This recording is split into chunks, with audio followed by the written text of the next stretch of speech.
Hello and welcome to Daily Reflection with Aneel Aranha. Today is the 14th of March 2019. We're going to reflect on Matthew 7:7-12. Listen.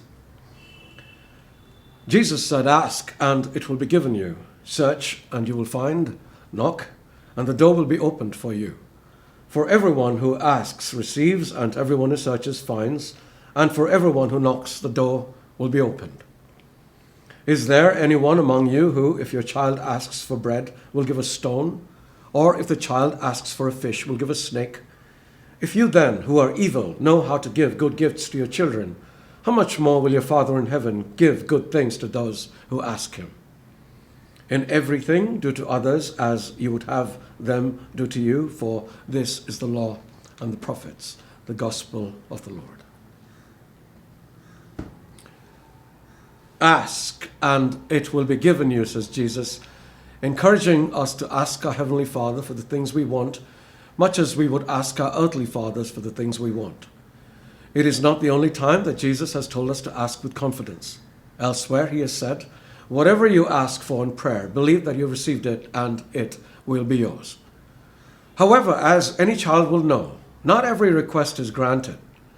When they ask a parent for bread or fish, they will certainly get it, but many times a request is denied, either because it may not be the right time, or it may not be good for the child, or the motive may be wrong. As a simple example, consider a request for pocket money. A child of 5 has no need of it. His parents will get him what he needs. When he gets to be older, a judicious amount might be a good thing. However, if he starts doing drugs, then giving him money might be a bad thing. It is the same with God. James writes, "You desire but do not have. You do not have because you do not ask God. When you ask, you do not receive because you ask with wrong motives, that you may spend what you get on your pleasure." In this, we get a clue on how to get our prayers answered. Ensure the motives are right. If the motivation is to do the will of God, which is to be a better person in his sight or to grow his kingdom, then we have a very good chance of having our prayers answered, and speedily. In his first letter, John writes, "This is the confidence we have in approaching God, that if we ask anything according to his will, he hears us.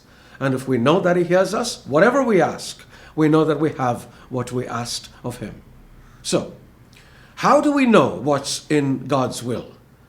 Paul has the answer to this question. In his letter to the Romans, he writes, "Do not conform to the pattern of this world, but be transformed by the renewing of your mind.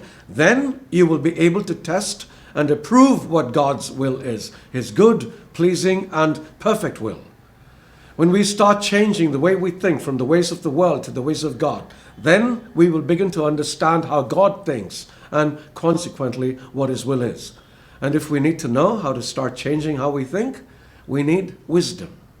Ask God for it. That is one request I can assure you that he will definitely grant. And see James 1:5 for validation. God bless you.